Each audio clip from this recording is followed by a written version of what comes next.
ಚಿತ್ರದುರ್ಗದ ರೇಣುಕಾಸ್ವಾಮಿ ಹತ್ಯೆ ಕೇಸ್ ವಿಚಾರಣೆ ಆರಂಭ ಆಗ್ತಾ ಇದೆ.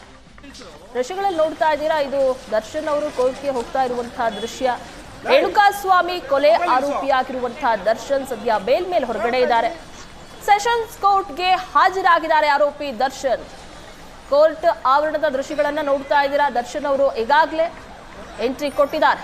ವಿದೇಶ ಪ್ರವಾಸಕ್ಕೆ ಹೋಗೋದಕ್ಕೆ ಸಂಬಂಧಪಟ್ಟಂತೆ ಏನು ಅರ್ಜಿಯನ್ನ ಸಲ್ಲಿಕೆ ಮಾಡಿದ್ರು, ಅದಕ್ಕೆ ಸಂಬಂಧಪಟ್ಟಂತೆ ಇವತ್ತು ವಿಚಾರಣೆ ಆಗುತ್ತೆ. ಕೋರ್ಟ್ಗೆ ಈಗಾಗಲೇ ರೇಣುಕಾಸ್ವಾಮಿ ಹತ್ಯೆ ಕೇಸ್ನ ಆರೋಪಿ ನಟ ದರ್ಶನ್ ಹೋಗಿದ್ದಾರೆ. ಸೆಷನ್ಸ್ ಕೋರ್ಟ್ನಲ್ಲಿ ಈಗ ದರ್ಶನ್ ಇದ್ದಾರೆ. 57ನೇ ಸೆಷನ್ಸ್ ಕೋರ್ಟ್ಗೆ ಇವತ್ತು ಹಾಜರಾಗಿದ್ದಾರೆ. ವಿದೇಶಿ ಪ್ರವಾಸಕ್ಕೂ ಮುನ್ನ ಕೋರ್ಟ್ಗೆ ಹೋಗಿದ್ದಾರೆ. ರೇಣುಕಾಸ್ವಾಮಿ ಕೊಲೆ ಪ್ರಕರಣದ A2 ಆಗಿರುವ ದರ್ಶನ್ ಇವತ್ತು ಕೋರ್ಟ್ಗೆ ಹಾಜರಾಗಬೇಕಾಗಿತ್ತು. ಹಾಗಾಗಿ ಕೋರ್ಟ್ಗೆ ಹೋಗಿರುವಂತಹ ದೃಶ್ಯ ಇದು. ಶೂಟಿಂಗ್ ಆಗಿ ವಿದೇಶಕ್ಕೆ ತೆರಳಲಿದ್ದಾರೆ ದರ್ಶನ್. ಅದಕ್ಕೆ ಮುಂಚಿತವಾಗಿ ಕೋರ್ಟ್ಗೆ ಹಾಜರಾಗಿರುವಂತಹ ದೃಶ್ಯಗಳನ್ನು ನೋಡ್ತಾ ಇದ್ದೇವೆ.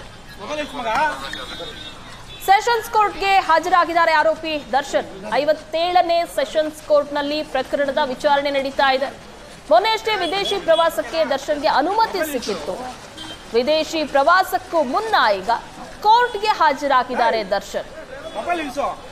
ರೇಣುಕಾಸ್ವಾಮಿ ಹತ್ಯೆ ಕೇಸ್ನಲ್ಲಿ 2ನೇ ಆರೋಪಿಯಾಗಿರುವಂತಹ ದರ್ಶನ್ ಇವತ್ತು ಸೆಷನ್ಸ್ ಕೋರ್ಟ್ಗೆ ಹಾಜರಾಗಿರುವಂತಹ ದೃಶ್ಯ. ಶೂಟಿಂಗ್ ಹಿನ್ನೆಲೆಯಲ್ಲಿ ವಿದೇಶಕ್ಕೆ ತೆರಳೋದಕ್ಕೆ ಪರ್ಮಿಷನ್ ಅನ್ನ ಕೇಳಿದ್ರು. ಆ ಪರ್ಮಿಷನ್ ಸಿಕ್ಕಿದೆ. ಅದಕ್ಕೆ ಮುಂಚಿತವಾಗಿ ಕೋರ್ಟ್ಗೆ ಹಾಜರಾಗಬೇಕಾಗಿತ್ತು. ಹೀಗಾಗಿ ಇವತ್ತು ದರ್ಶನ್ ಕೋರ್ಟ್ಗೆ ಹಾಜರಾಗಿದ್ದಾರೆ. ಆ ದೃಶ್ಯಗಳನ್ನು ನೋಡ್ತಾ ಇದ್ದೀರಾ. 57ನೇ ಸೆಷನ್ಸ್ ಕೋರ್ಟ್ನಲ್ಲಿ ಈಗ ದರ್ಶನ್ ಇದ್ದಾರೆ. ವಿದೇಶ ಪ್ರವಾಸಕ್ಕೂ ಮುನ್ನ ವಿಚಾರಣೆಗೆ ಹಾಜರಾಗ್ತಾ ಇದ್ದಾರೆ.